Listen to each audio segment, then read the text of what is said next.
आजकल social media में जागो हिंदू जागो, जागो हिंदू जागो खूब लिखा जा रहा है, लेकिन ये हिंदुओं को जगाने वाले ये नहीं बता रहे कि वो जाग के करे क्या। कन्हैया लाल जाग गए थे, आई सपोर्ट नुपुर शर्मा लिख दिया, गला काट दिया उनका। एक छोटा बच्चा देवराज जाग गया था, खूब देशभक्ति के गाने गाता था, चाकू से गोद गोद की हत्या हो गई। कमलेश तिवारी जाग गए थे, हिंदू हित की बात करने लग गए थे, चाकुओं से गोद गोद की हत्या हो गई। और कमलेश तिवारी से कन्हैया लाल तक जितने भी जिहादियों ने हत्या किया, आज तक ना उनकी 100% संपत्ति जब्त हुई, ना उनको फांसी हुई, ना उनकी नागरिकता खत्म हुई। अब हिंदू जाग के क्या करे? क्या जिन्होंने कमलेश तिवारी को मारा हिंदू जाग के जाके उनकी हत्या कर दे, या जिसने कन्हैया लाल को मारा हिंदू जाग के उसकी हत्या कर दे? समझ में नहीं आ रहा हिंदू जाग के करे क्या। आप क्या चाहते हो, हिंदू जाग जाए और भारत में 18-18 बच्चे पैदा करना शुरू कर दे? आप ये चाहते हो कि हिंदू, जैन, बौद्ध, सिख ये भी 18-18 बच्चे पैदा करें, ब्राह्मण, क्षत्रिय, वैश्य, दलित ये भी 18-18 बच्चे पैदा करें? चलो ठीक, 18 बच्चे पैदा करेंगे, 20 बच्चे पैदा करेंगे। बेरोजगारी आप दूर करोगे, कुपोषण आप दूर करोगे, प्रदूषण आप दूर करोगे, शुद्ध दूध आप दे पाओगे, शुद्ध फल आप दे पाओगे, शुद्ध आटा दे पाओगे, शुद्ध सब्जी दे पाओगे? नहीं। तो हम दो हमारे दो की मांग करो। ये जागो हिंदू करके क्या मिल रहा है? आप धर्मांतरण एक बहुत बड़ी समस्या है। हिंदू जाग के धर्मांतरण कैसे रोक सकता है? अरे धर्मांतरण कराने के लिए विदेशों से फंडिंग आ रही है, हिंदू जागने के बाद भी फंडिंग तो रुकेगी नहीं। हवाला के जरिए फंडिंग आ रही है क्योंकि कानून घटिया है। एफसीआरए के जरिए फंडिंग आ रही है क्योंकि एफसीआरए 2010 में कांग्रेस ने बनाया इसीलिए था। अंदर से जो ड्रग स्मगलिंग का पैसा आ रहा है वो धर्मांतरण में खर्च हो रहा है। हिंदू जाग के उसको भी नहीं रोक सकता। हिंदू जाग के करे क्या? चंगाई सभा होती रहती है, वो 100 नंबर पर फोन करता है, पुलिस आती है, थोड़ी देर के लिए चंगाई सभा रुक जाती है, बाद में चंगाई सभा वाले पैसा दे देते हैं, मुकदमा भी नहीं होता। अब आप चाहते हो कि हिंदू जागे और जाके जो लोग चंगाई सभा करते हैं, जो धर्मांतरण कराते हैं, उनके ऊपर हमला कर दे। चलो हमला कर भी देगा, उसके खिलाफ जब मुकदमा हो जाएगा आप बचाने आओगे क्या? तो अगर वास्तव में आप चाहते हो जनसंख्या विस्फोट रुके, जिसके कारण भारत की डेमोग्राफी बदल रही है, तो जनसंख्या नियंत्रण कानून की मांग करो। हिंदुओं को जगा के क्या मिलेगा? अरे जागो सांसद जागो बोलो, जागो विधायक जागो बोलो, जागो मंत्री जागो बोलो, जागो मुख्यमंत्री जागो बोलो, जागो सरकार जागो बोलो। सरकार सांसद विधायक को नहीं जगाएंगे, बस जागो हिंदू जागो, जागो हिंदू जागो। धर्मांतरण राष्ट्र की सुरक्षा के लिए खतरा है, लेकिन पुलिस एनएसए नहीं लगाती, क्योंकि एनएसए में कहीं राष्ट्र की सुरक्षा के लिए क्या खतरा हो डिफाइन नहीं है। धर्मांतरण देश की एकता अखंडता के लिए खतरा है, फिर भी पुलिस यूएपीए नहीं लगाती। धर्मांतरण वेजिंग वॉर है, फिर भी वेजिंग वॉर की धारा नहीं लगती। धर्मांतरण देशद्रोह है, फिर भी पुलिस देशद्रोह की धारा नहीं लगाती। धर्मांतरण ऑर्गेनाइज क्राइम है, फिर भी पुलिस गैंगस्टर एक्ट नहीं लगाती। अब हिंदू जाग के ये धाराएं नहीं लगवा सकता। ये धाराएं तब पुलिस लगाएगी जब गृह मंत्रालय से देश की सभी राज्य सरकारों को बाकायदा एक सर्कुलर जाएगा कि भैया जब जब धर्मांतरण हो उनके खिलाफ एनएसए लगाइए, यूएपीए लगाइए, वेजिंग वॉर की धारा लगाइए, देशद्रोह लगाइए, इनके ऊपर गैंगस्टर एक्ट लगाइए, इनके ऊपर मकोका घुसकोका लगाइए, इनकी 100% संपत्ति जब्त करिए, इनकी नागरिकता खत्म करिए, इनको आजीवन कारावास फांसी दीजिए, इनके लिए स्पेशल कोर्ट में इनका मुकदमा चलवाइए। धर्मांतरण तब रुकेगा जब narco polygraph brain mapping lab होगा, कानून बनेगा। फटाफट इनका narco polygraph brain mapping test करिए, इनको सजा दे दीजिए। धर्मांतरण तब रुकेगा जब विदेशी फंडिंग रुकेगी। विदेशी फंडिंग तब रुकेगी जब हवाला बंद होगा, एफसीआरए खत्म होगा। तो हवाला चल रहा है क्यों? क्योंकि कानून घटिया है। विदेशी फंडिंग आ रही है क्योंकि एफसीआरए चल रहा है। तो हिंदू जाके करे क्या? तीसरा जो सबसे बड़ा, पहला खतरा जनसंख्या विस्फोट, दूसरा खतरा धर्मांतरण, तीसरा खतरा जो सबसे बड़ा खतरा घुसपैठ। 5.5 करोड़ घुसपैठी आ चुके हैं। कुछ हिंदू जागे थे, जाके उन्होंने घुसपैठियों की झुग्गी पे थोड़ा सा उनसे बात विवाद कर लिया, और जिन्होंने घुसपैठियों के झुग्गी पे जाके हंगामा किया था वो जेल में है। आप छुड़ाने आओगे क्या? घुसपैठिए जेल नहीं गए, घुसपैठियों को तो झुग्गी के बदले मकान मिला है दिल्ली में।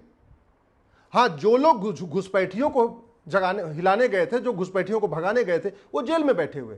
अब हिंदू जाग के क्या करेगा? घुसपैठ कैसे रोक लेगा? वो बॉर्डर पे जो 2000 रुपए दे के घुसपैठियों को अंदर आने देते हैं, उसको हिंदू जागा हिंदू कैसे रोक लेगा? अंदर आते हैं 2000 रुपए में जो आधार बनवा लेते हैं, उसको हिंदू कैसे रोक लेगा? 2000 रुपए में दलाल उनका ड्राइविंग लाइसेंस बना देता है, 2000 रुपए में उनका बर्थ सर्टिफिकेट बनवा देता है, 2000 रुपए में उनका आधार बन जाता है, 2000 रुपए में उनका डोमिसाइल सर्टिफिकेट बन जाता है, 3-4 हजार रुपए में उनका ड्राइविंग लाइसेंस बन जाता है। ये हिंदू जाग के क्या कर लेगा? भ्रष्टाचार रोक देगा क्या? कैसे रोक देगा हिंदू भ्रष्टाचार? अरे वास्तव में अगर घुसपैठ रोकना है तो घुसपैठियों और उनके मददगारों के खिलाफ कठोर कानून बनाइए। घुसपैठ तब रुकेगी जब जो लोग घुसपैठियों की मदद करते हैं, चाहे आधार बनाते हैं, चाहे राशन कार्ड बनाते हैं, चाहे ड्राइविंग लाइसेंस बनाते हैं, चाहे बर्थ सर्टिफिकेट बनाते हैं, चाहे वोटर आईडी बनाते हैं, जो भी करते हैं, जब उनकी 100% संपत्ति जब्त करने, नागरिकता खत्म करने, आजीवन कारावास, फांसी देने के लिए कानून बनेगा।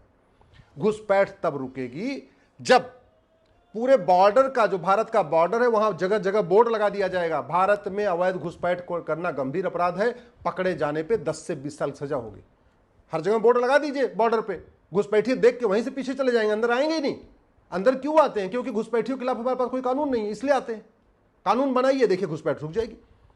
आप घुसपैठ को देशद्रोह घोषित करिए, आप घुसपैठ को राष्ट्र की सुरक्षा के लिए खतरा घोषित करिए, आप घुसपैठ को देश की एकता अखंडता के लिए खतरा घोषित करिए, आप घुसपैठ को ऑर्गेनाइज क्राइम डिक्लेयर करिए, पूरे देश की पुलिस को एक सर्कुलर भेजिए कि भैया जो घुसपैठिया पकड़े और जो उसका मददगार मिले उसके खिलाफ एनएसए लगाओ, यूएपीए लगाओ, देशद्रोह की धारा लगाओ, वेजिंग वॉर की धारा लगाओ, उसके ऊपर गैंगस्टर एक्ट लगाओ, गुजकोका मकोका जो भी है उस राज्य का कानून है वो लगाओ, फास्ट ट्रैक कोर्ट में मुकदमा चलाओ, इनको सजा दिलवाओ, घुसपैठ रुक जाएगी।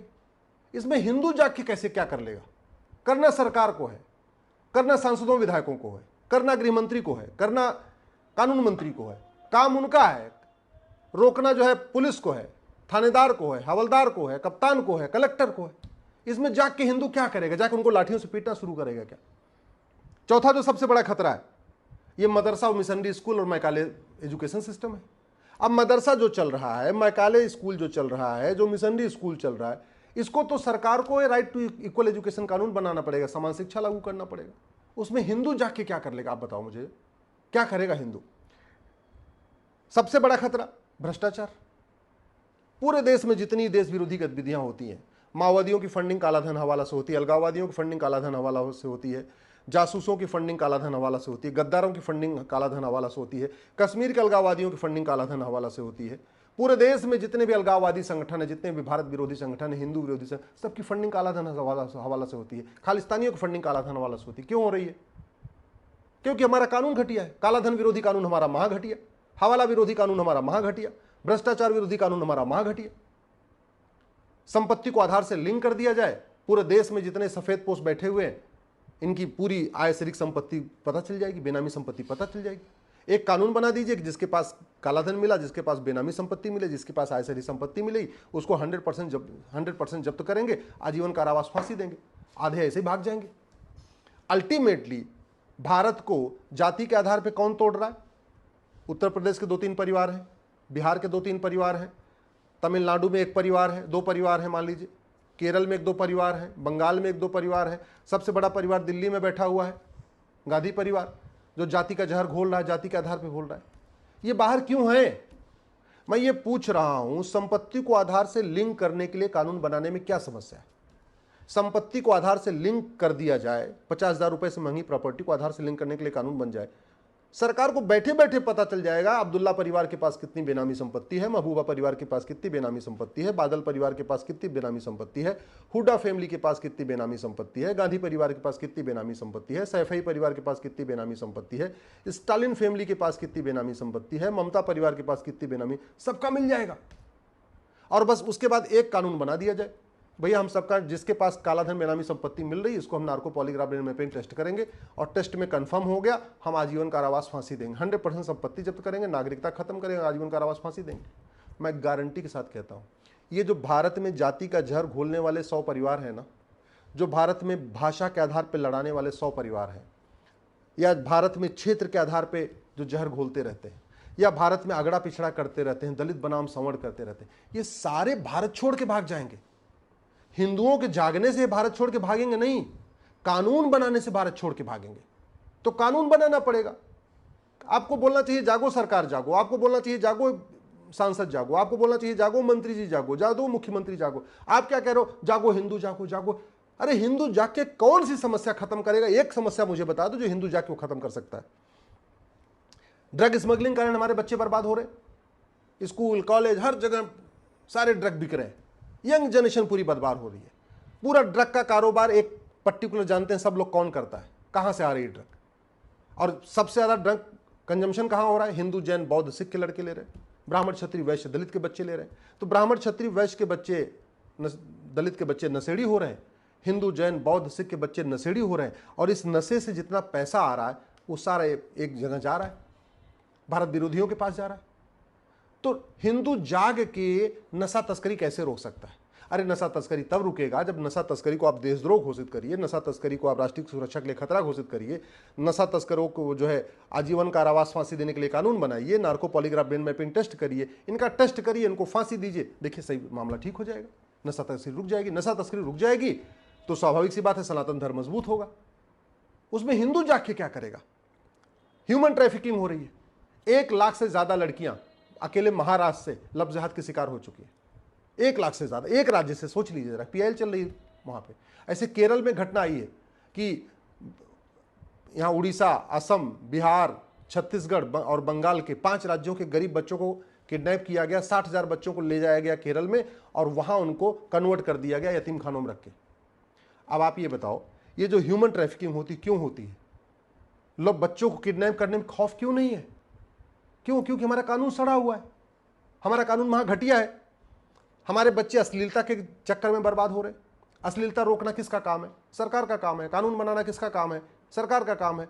हिंदू जाग के क्या अश्लीलता रोक देगा? ये जो ट्विटर पे अश्लीलता फैल रही है, इंस्टाग्राम पे फैल रही है, ओटीटी पे फैल रही है, वेब सीरीज के माध्यम से फैल रही है, सीरियल के माध्यम से फैल रही है, फिल्मों के माध्यम से फैल रही है, नाटक के माध्यम से फैल रही है, इस अश्लीलता को हिंदू जाग के कैसे रोक लेगा? इसलिए तो कानून बनाना पड़ेगा। हमारे बच्चे सनातन संस्कृति भूलते जा रहे हैं। क्यों? क्योंकि हमने पूरे मैकाले एजुकेशन सिस्टम बना रखा है। अंग्रेजों ने जो सीबीएसई बोर्ड बनाया उसको हमने आज तक खत्म ही नहीं किया, उसको बदला ही नहीं, आज भी चल रहा है वो सीबीएसई बोर्ड 1926 में जो शुरू हुआ था। हम एक भारतीय शिक्षा बोर्ड नहीं बनाए, हम one nation one education board नहीं बना सके, हम वन नेशन वन सिलेबस नहीं लागू कर सके, हम वन नेशन वन करिकुलम नहीं लागू कर सके, हम यूनिफॉर्म एजुकेशन सिस्टम लागू ही नहीं कर पाए। हमने वेद की ऋचाओं को स्कूल में डाला नहीं, हमने गीता रामायण को स्कूल में पढ़ाया नहीं। तो फिर उसमें हिंदू जाग के क्या कर लेगा? अगर भारत में जितनी समस्याएं हैं इसमें कोई एक समस्या बताइए जो हिंदू जाके ठीक कर देगा। और मैं कह रहा हूं भारत की 80% समस्याओं को 80% समस्याओं को 1 साल में खत्म किया जा सकता है। 1 साल में केवल कानून बनाने की जरूरत है। आखिर क्या कारण है कि भारत में हिंदू असुरक्षित है, लेकिन दुबई में, भारत में हिंदू 80% है फिर भी अनसेफ फील करता है, दुबई में हिंदू मात्र 15% है फिर भी सेफ है? जो समस्या भारत में है वो दुबई में क्यों नहीं है? भारत में अवैध निर्माण होता है, सड़क के किनारे मजार बनती है, दरगाह बनती है, पक्का कब्रिस्तान बनता है, खाड़ी देशों में क्यों नहीं बन जाती? भारत में यहाँ पे लव जिहाद हो रहा है, लैंड जिहाद हो रहा है, दुबई में क्यों नहीं हो जाता? आप जरा इसको समझिए। भारत की कोई समस्या लाइलाज नहीं है, लेकिन जागो हिंदू, जागो हिंदू, जागो हिंदू करके कुछ नहीं होगा। जागो सरकार, जागो, जागो सांसद, जागो, जागो विधायक, जागो। आपको यह कहना पड़ेगा। आप व्हाट्सएप पे वीडियो फॉरवर्ड करके कुछ नहीं कर पाएंगे। आप जाइए, संडे के दिन एक दिन जाइए, सांसद को पकड़िए और उससे ये सांसद से पूछिए कि जो समस्या भारत में है ये सिंगापुर में क्यों नहीं है, जापान में क्यों नहीं है, चीन में क्यों नहीं है, अमेरिका में क्यों नहीं है? जो समस्या भारत में है वो दुबई में क्यों नहीं है, कुवैत में क्यों नहीं है, बहरीन में क्यों नहीं है? उससे ये पूछिए कि भारत में इतनी नशा तस्करी है, मानव तस्करी है, बाकी और जो अपराध हैं, ये चीन, जापान, सिंगापुर, दुबई में क्यों नहीं है? तो सांसद को जगाइए, विधायक को जगाइए, मंत्री को जगाइए, कलेक्टर कप्तान को जगाइए, सरकारों को जगाइए। हिंदू जाग चुका है, उसको पता है, लेकिन जागने के बाद भी कुछ नहीं कर सकता। जागा हुआ हिंदू न धर्मांतरण रोक सकता है, जागा हुआ हिंदू घुसपैठ नहीं रोक सकता, जागा हुआ हिंदू बम विस्फोट नहीं रोक सकता, जागा हुआ हिंदू जनसंख्या विस्फोट नहीं रोक सकता, जागा हुआ हिंदू माओवाद खत्म नहीं कर सकता, जागा हुआ हिंदू अलगाववाद खत्म नहीं कर सकता, जागा हुआ हिंदू धर्मांतरण नहीं रोक सकता, जागा हुआ हिंदू रोहिंग्याओं को नहीं भगा सकता, जागा हुआ हिंदू बांग्लादेशियों को नहीं भगा सकता, जागा हुआ हिंदू नशा तस्करी नहीं रोक सकता, जागा हुआ हिंदू मानव तस्करी नहीं रोक सकता, कुछ नहीं कर सकता। ये सारे काम सरकार को करना पड़ेगा, सारे काम कानून बना के करना पड़ेगा। और कानून बनाने के लिए सांसदों को जगाइए, विधायकों को जगाइए, मंत्रियों को जगाइए, जाके उनसे मिलिए। व्हाट्सएप पे वीडियो फॉरवर्ड करके, सोशल मीडिया में फॉरवर्ड करके कुछ नहीं होगा। ऐसी ही तमाम बड़ी खबरों के लिए बने रहिए अखंड भारत के साथ। हमारे चैनल को लाइक कीजिए, शेयर कीजिए, सब्सक्राइब कीजिए। धन्यवाद।